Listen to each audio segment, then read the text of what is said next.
اس لیے کہ ہمارے ذہن میں اسلام کا تصور مذہب کا ہے، دین کا ہے ہی نہیں۔ ہم وہی سمجھتے ہیں کہ نماز، ایک تو یہ کہ ہمارے عقائد ٹھیک ہو، نماز روزہ حج زکوٰۃ کا تقاضا ہو، اور کچھ جو ہمارے سوشل کسٹمز ہیں، عیدیں منائیں، جمعہ پڑھے، قربانیاں دیا کریں عید الاضحیٰ میں، بچے کا عقیقہ کریں، مردے کو دفنائیں کفنائیں، شادی ہو تو ایجاب و قبول کرائیں، پھیرے نہیں ڈلوائیں گے۔ بھئی یہ ہمارا دین ہے، ہمارا مذہب ہے۔ مذہب دین نہیں ہے، یہ دین کا تصور ہی نہیں۔ ہم اتنے خوگر ہو گئے محکومیت کے کہ دین کی اقامت کا تصور، دین کو غالب کرنے کا تصور ہمارے ذہن سے نکل گیا، ذہن میں ہے ہی نہیں۔ علماء کو بھی اجنبی سی بات لگتی ہے، یہ کیا بات کہہ رہے ہیں، یہ تو اجنبی سی بات ہے، اس لیے کہ ہمارے ذہنوں سے تصور نکل گیا۔ پہلے مسلمان بادشاہ تھے، ملوکیت تھی، وہ اسلام تو نہیں تھا۔ اسلامی نظام تو خلافت راشدہ کا تھا، ابو بکر اور عمر اور عثمان اور علی اور حضرت حسن کو میں مزید شامل کرتا ہوں۔ تب 30 برس بنتے ہیں جو حضور نے فرمایا تھا کہ یہ 30 برس خلافت رہے گی۔ بعد میں تو ملوکیت آ گئی، یہ بنو امیہ کے بادشاہ تھے، چاہے خلفاء اپنے آپ کو کہلوائیں۔ بنو عباس تو بڑے بادشاہ تھے، شہنشاہ تھے، بڑے محل بنائے تھے، اور یہی حال پھر جن کو ہم کہہ دیتے ہیں عثمانی خلفاء، یعنی ترک بادشاہ اور شہنشاہ، ان کا بھی حال یہی تھا۔ اسلام کہاں ہے؟ اس کے بعد آ گئے انگریز۔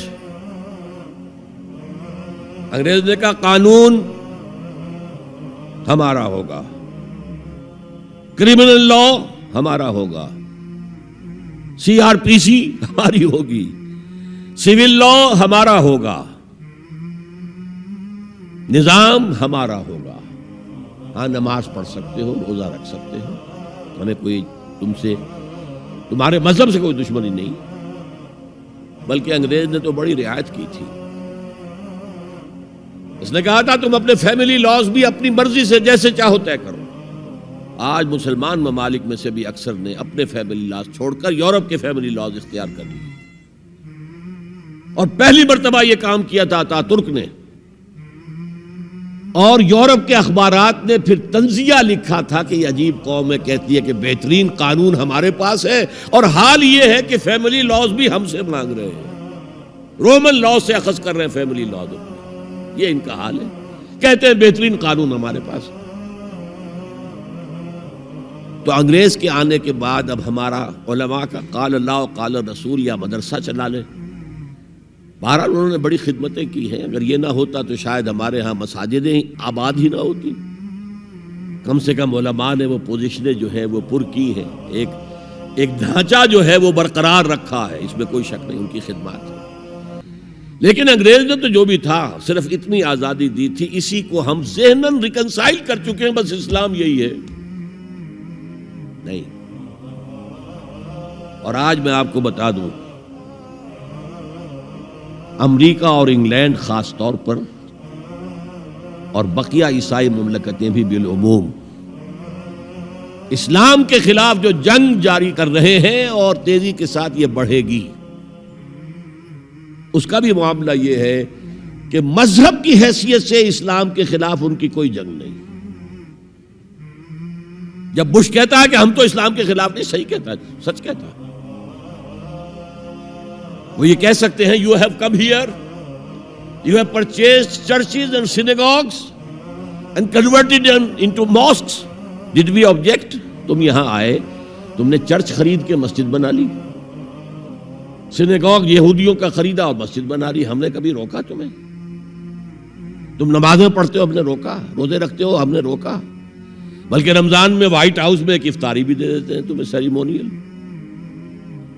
تمہاری عید ہے، بقرہ عید ہے، ہم کو کومیموریٹو سٹیمپس جاری کر دیتے ہیں، یہ عید کا جو ہے ڈاک کا ٹکٹ ہے اور یہ بقرہ عید کا ہے۔ تو مذہب سے تو ہمیں کوئی اعتراض نہیں، لیکن اسلام کا سیاسی، معاشی اور سماجی نظام nothing doing, we will not bear it، نظام ہمارا ہوگا۔ اور سمجھ لیجئے یہ تاریخ نے پورا سرکل ایک گھیرا پورا کر لیا ہے۔ وہ جو مولانا حالی نے کہا تھا، اے خاصہ خاصان رسول وقت دعا ہے، امت پہ تیری آ کے عجب وقت پڑا ہے۔ وہ دین جو بڑی شان سے نکلا تھا وطن سے، پردیس میں وہ آج غریب الغرباء ہے۔ کس شان سے نکلا تھا اسلام، اور آج بالکل ریورس ہو گیا معاملہ۔ اسلام نے یہ کہا تھا اسلام لے آؤ، ہمارے برابر کے بھائی ہو جاؤ گے۔ ہم یہ بھی نہیں کہیں گے ہم پرانے مسلمان ہیں، سینئر مسلمان ہیں، ہمارے حقوق زیادہ ہیں، تم نیو کمرز ہو، نو مسلم ہو، تمہارے حقوق نہیں، بالکل برابر۔ یہ نہیں تو اسلام کی بالادستی قبول کرو، چھوٹے ہو کر رہو، ہاتھ سے جزیہ پیش کرو، یوت الجزیۃ عن ید وہم صاغرون، پھر تم یہودی رہو مذہب کے طور پر، نظام ہمارا ہوگا دین حق کا، وہ غالب ہم نے کرنا ہے۔ محمد الرسول اللہ بھیجے گئے دین کو غالب کرنے کے لیے۔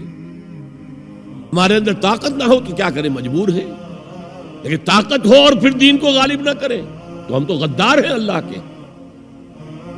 لہذا کیا کہتے تھے، ایمان لے آؤ برابر کے ہو جاؤ گے، نہیں تو رہو تم عیسائی رہو، یہودی رہو، مجوسی رہو۔ ابھی شروع میں ان تین سے ہی معاملہ تھا نا، لیکن اسلام کی بالادستی نظام ہمارا ہوگا، باقی تم نیچے رہو، اور اگر یہ بھی منظور نہیں تو آؤ تلوار ہمارے اور تمہارے درمیان فیصلہ کرے گی۔ یہی بات تھی کہ نہیں؟ آج وہی بش کہہ رہا ہے نظام ہمارا ہوگا، اس نظام کے نیچے تم رہو، مسلمان رہو، ہندو رہو، عیسائی رہو، کچھ رہو۔ یہ بالکل برعکس کیفیت ہوگی۔ تو آج کا مسلمان جو ہے ان چیزوں سے اس لیے ذہناً غافل ہے کہ حضور کی اتنی تاکیدی حدیث، انی آمرکم بخمس اللہ امرنی بہن بالجماعت والسمع والطاعت والہجرت والجہاد فی سبیل اللہ، کبھی ممبر سے نہ سنائی گئی، نہ کبھی سنی گئی، اس لیے کہ یہ اس عمل کا نام ہے جو دین کو قائم کرنے کے لیے ہوگا۔ چوتھا کام فرمایا